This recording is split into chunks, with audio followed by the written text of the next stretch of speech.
the agency, resume its monitoring duties regarding Iran? And more broadly, if the level of cooperation and access granted by Iran doesn't change, the periodic reports that are being requested from you to make on Iran, can they be summarized as we don't know where the stockpile is and we don't know what's going on? Or do you have anything more, if nothing changes right now, to say every 3 months? Yeah. First of all, the premise of your question, I think, is not accurate. The IAEA or myself, we never request resolutions from the board. That is, maybe some say that when they don't like a resolution or the opposite. But the IAEA would never request the Board of Governors to draft a resolution. So that is, I think, is a fundamental thing that I think needs to be recalled. It's not because someone says something that something becomes a truth. We have been suffering from that a lot at the agency here. Someone says we are passing information to Israel, and then that becomes truth. It's absurd. We are not asking anybody to draft any resolution. That's the logic of the work. The member states want some policy to be developed. They do it through resolution, and then we implement technically what is requested. So that is one thing which I think is very important, and I thank you for your question because it allows me to address this issue of the IAEA asking, or sometimes they say I like it or I dislike it. I simply follow the resolutions that the Board of Governors passes, all right? So that is very important. On the other thing, on the levels of cooperation, I always say, and I repeat this in my conversation with my Iranian counterparts, that we have to focus on the work we need to do. And this is clearly established, that we have the NPT, we have the comprehensive safeguards agreements, we have subsidiary arrangements, we have a number of norms that are guiding our work. And then occasionally we have other things. We have joint statements, or what I did in Cairo, for example, with Dr. Arakchi. We have technical understandings to help us do what we do. And I try to focus on that and to implement safeguards there, try to do it in a collaborative way. This moment is not a particularly easy one because there are areas where we are still not there, where we would like to be, all right? I said this morning to the board, we have performed a number of inspections, but we have not been able to go to the attacked sites yet. And I hope we will be able. Indeed, we have to go, because this is part of Iran's commitments, as long as they are part of the non-proliferation system, as long as they are within the NPT. And they said so, which I think is important. I think it's a constructive step. It's a wise decision to take, to remain in the NPT. But if you remain in the NPT, then you have to follow the obligations you have, the commitments you have. And this is not happening in the proportion that it should, because it's very important. In these facilities that were attacked, there is, I would say, we still believe, and I think this is the consensus, and also being confirmed by the Iranian government, that the stockpile of enriched uranium is still there. So we need to check on that. And this is at the base. This lies at the base of these conversations we are having. How do we do it? When to do it? So I hope we'll be able to move in a constructive manner. Resolution or no resolution. I think this is something that I have been saying before this Board of Governors, before this resolution. If it is passed, is passed. So I hope we can continue this engagement. Are you doing anything new not to be in the same position when the next board comes? That's what I want to know, because whatever you've done in the past 5 months hasn't worked. I'm asking, are you doing Are you doing anything new that you haven't been doing in the past 5 months in order to gain that access, maybe gain the trust of Iranians to be able to do the agency's work? Well, the only thing I can do is to have a dialogue with Iran. These facilities are in Iran, are Iranian facilities. So what we are discussing and we are trying to facilitate, when requested, some bilateral conversations they are having with the United States that may or may not be helpful in that regard. But basically, I come back to my earlier comment. Basically, this is between Iran and ourselves. How we do what we need, what we indispensably need to do there. I wouldn't agree when you say that it hasn't worked, that things have not worked. I think it's part of a dialogue. This is a line was crossed when the use of force took place. So there is destruction, there have been victims, there is a new law in Iran that we have to make compatible with their obligations. So it's not a particularly easy situation. In country, there is a lot of criticism of myself, of the agency, so I have to be, aware of all these things. We cannot mechanistically, I cannot expect, mechanistically that everything will be fine, just because there is I understand that. So there is a political, a sociological situation there that needs to be addressed. So I will continue insisting. It is my mission. It is my job, really. Jonathan? Yeah. Hi, DG Grossi. Hi. The U.S. and Saudi Arabia concluded negotiations over technology sharing agreement yesterday. What is your understanding about the fuel cycle dimensions of the agreement? Yeah. And how does this agreement potentially impact the IAEA's verification, along with concerns over proliferation in the region? Yeah.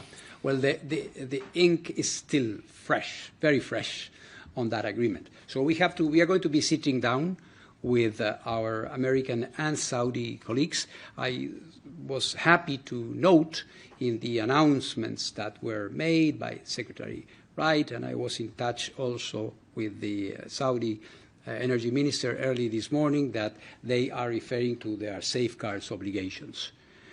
This is very important, that they have in mind that whatever they do will have to be subject, as it is, of course, in Saudi Arabia, where we have been making progress. You know that they are coming from a very minimalistic safeguards scheme with a small quantities protocol, which they rescinded in a step in this direction. So we need to see. The agreement seems to be general, at least what is publicly known, general, but it does include fuel cycle activities. So we will have to make sure that we have the ability to do that. In any case, there is time, because there is nothing yet there. So we will be looking into that. But of course, the non-proliferation, the safeguards dimension is crucial. Right. But just to clarify, you're not. You suggested that you think it does include fuel cycle activities. Yeah. So that ergo means there will not be a 1, 2, 3 agreement? Well, no, I wouldn't go into that. I think we should look at this. The 1, 2, 3 agreement is there.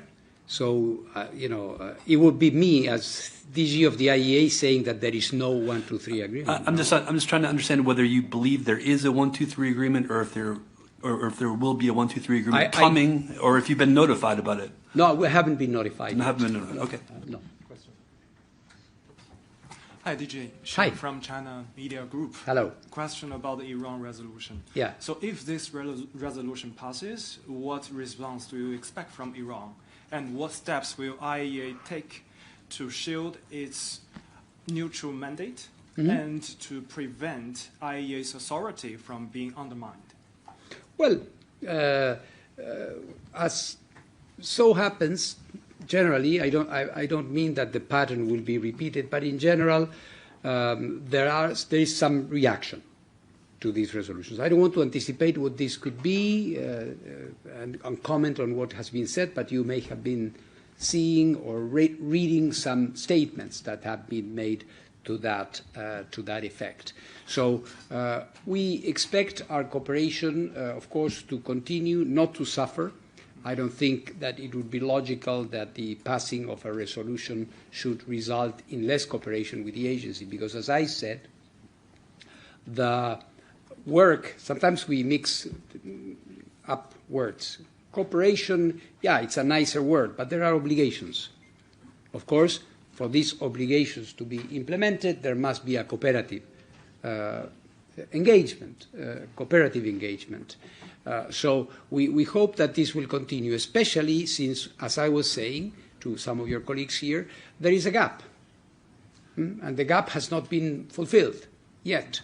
There are things that we need to see and that we need to inspect that we haven't been able to see or inspect, that we need to go and check. There is a new situation now with the snapback, with the reality that the JCPOA, at least its main verification activities deriving from it, are no longer in place, and this resolution might bring, as some of the colleagues were saying, others for us. But it would be nothing that we haven't done in the past, in general.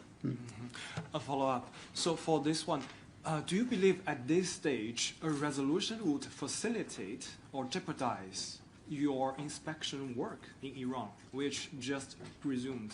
Well, what you are asking is an intelligent way for me to tell you whether I like or I don't like a resolution. I must be in my place and implement what the Board of Governors want us to do.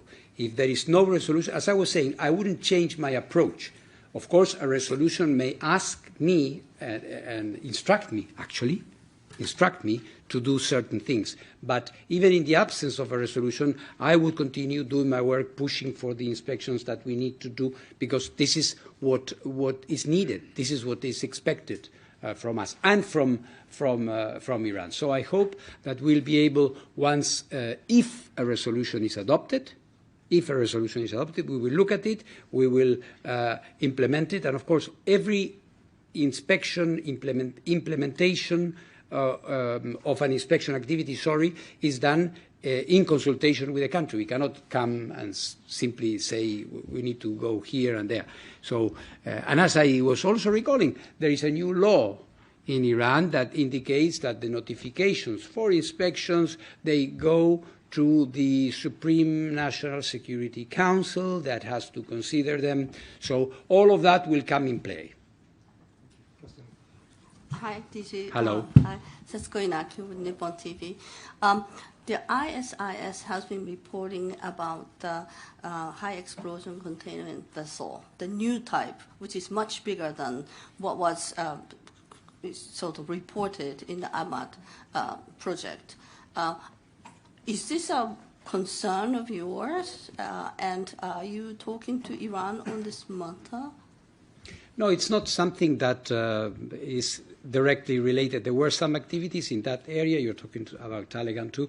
There were some activities in that area in the past, and there is nothing now that points to activities that should fall within the inspection regime by the IAEA. Question in the back. Merci beaucoup. Moussa Assi, Al-Mayadin TV. Monsieur le directeur, vous venez de mentionner qu'on est dans une nouvelle situation, donc après le snapback et aussi le 17 octobre, la fin de JCPOA. Et aujourd'hui, vraiment, on comprend techniquement pas vraiment. Vous demandez donc à l'Iran d'être présent sur place toujours, comme avant, des inspections surprises. Et aujourd'hui, donc, vous avez mentionné que vous avez visité 12 sites, mais ils ne sont pas donc, les sites que vous voulez visiter. Et par contre, les pressions sur l'Iran, donc après le snapback, aujourd'hui, on a quoi comme moyen pour, si l'Iran refuse donc, les visites surprises, la présence permanente des experts, il y a quoi comme moyen qu'on pourrait exercer pour aboutir à ce que vous voulez, surtout qu'on a, donc on a un snapback, on a la fin de JCPOA, et eux aussi du côté de l'Iran, ils annoncent d'une façon permanente que juridiquement, vous n'avez plus le droit d'exercer la même activité qu'avant, durant le JCPOA depuis 2015 jusqu'à 2025. Merci. Bon, pour nous, c'est une situation complexe. Il faut qu'on gère cette nouvelle situation. C'est vrai, n'est-ce pas?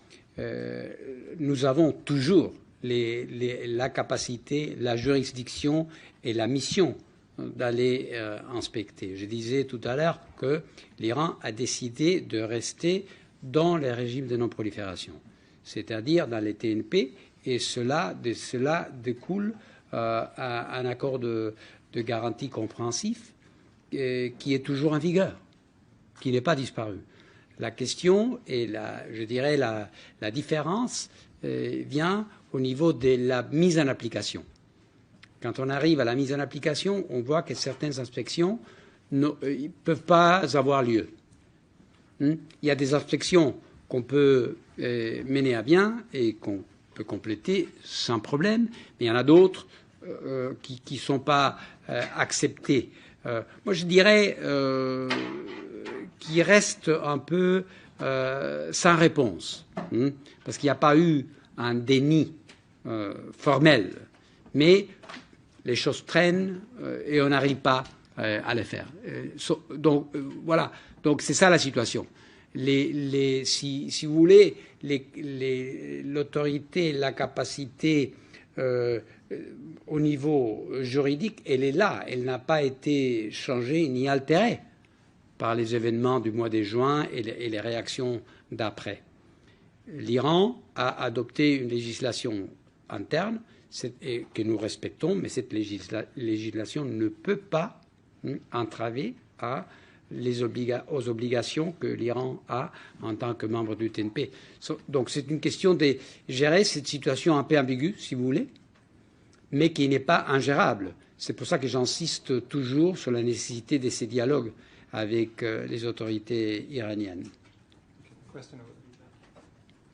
Juste une clarification, s'il vous plaît. Oui. Est-ce que vous demandez toujours une présence permanente des experts de l'IAEA et des visites surprises? Merci. Non, la présence permanente ou non permanente, j'ai noté déjà que parfois certains de vos collègues évoquent ça. La permanence ou non permanence est en fonction des activités qu'on a. Si nous avons une seule inspection par semaine, c'est pas la peine d'y rester 10 jours. On est là une semaine, on répare, on revient. Donc ça c'est en fonction, je veux le dire, parce que ce n'est pas parce qu'on est là tout le temps que notre accès change. L'accès est en fonction des inspections qu'on réalise. Donc c'est ça. Hello, DJ Grossi. Hello. My name is Ahmad Samadi from Iran International TV. Hello. Iranian officials say their nuclear facility have been destroyed during the Israeli and U.S. Strikes, and there is nothing left to the inspectors to visit. What is your position on this argument, and what do the regulation require? Second question is, during the last Board of Governors, I have learned that an Iranian staff member of the agency, Dr. Amirreza Jalilian, who worked with the IAEA, was arrested during a trip to Iran 18 months ago and has been sentenced to 10 years in prison espionage charges. Are you aware of this case, and have you spoken with the Iranian official about the securing his release? Okay. Thank you. So two completely different things. So first of all, on what the authorities in Iran may be saying about the facilities, I don't know to whose statements you are talking about, but not everything has been destroyed. Some, for example, some facilities in Natanz were severely damaged, some others not.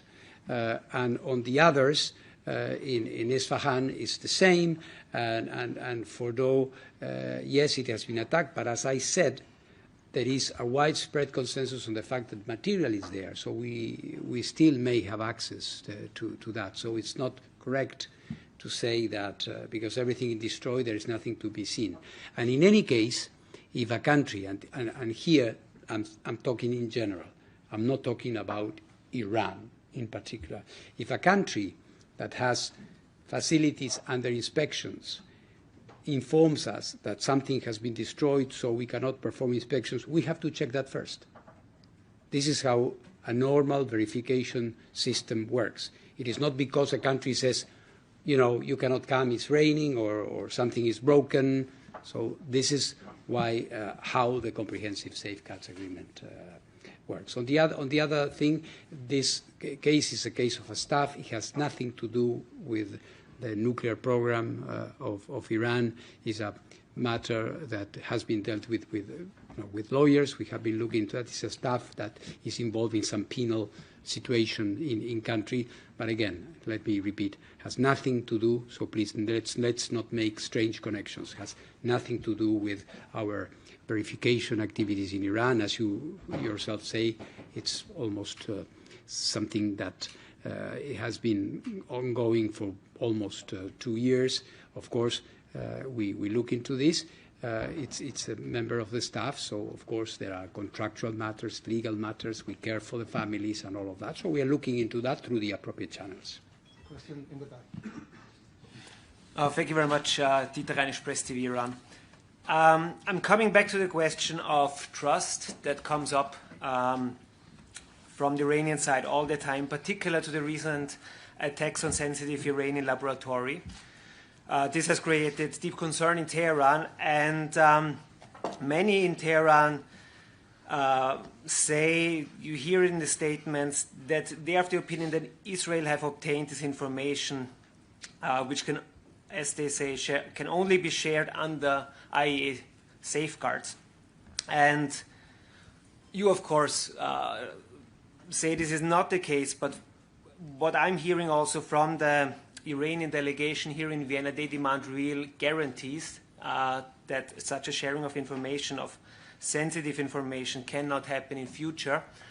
Are there any real guarantees that you can give the Iranian side, or are you willing to give such real guarantees to the Iranian side? This is my first question. My second question is unrelated to that, is that are there any historical precedents regarding the implementation of CSA under the circumstances where operational nuclear facilities under IAEA safeguard and containing nuclear material were subject to attacks? Are there any precedents regarding the implementation of the CSA under such circumstances? Thank you. Well, the first, you said it yourself, is a matter of trust. It is, and I said it very, very clearly, it is completely untrue. We do not pass information to anybody.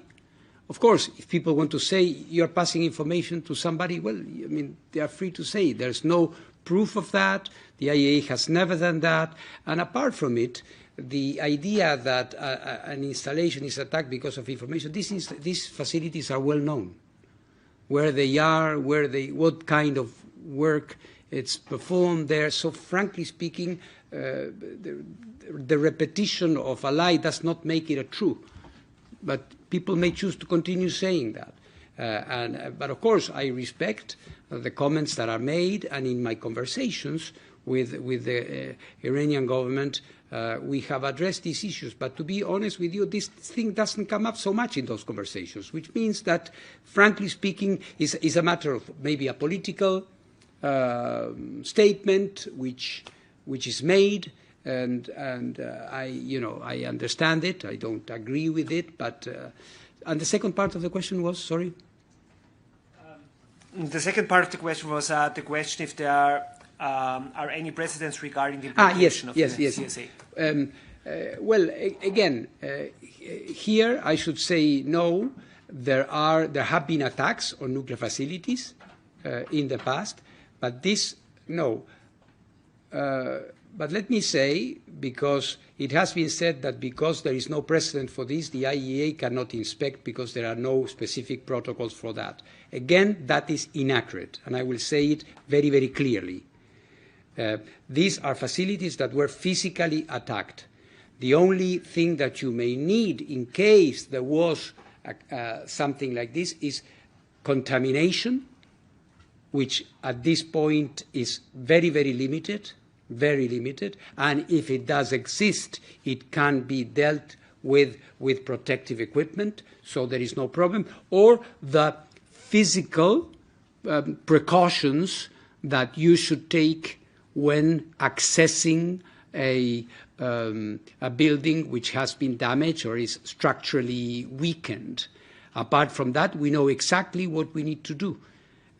When the material may be spread, we know exactly what kind of sampling we need to do. So again, I want to dispel formally this idea that because there was an attack, we have to develop a new protocol, a new manual of inspections. This is not correct, and your question allows me to clarify this point, which is very important indeed. That was the last question. Thank you. Well, thank you very much. Thanks for your attention and for coming. Thank you.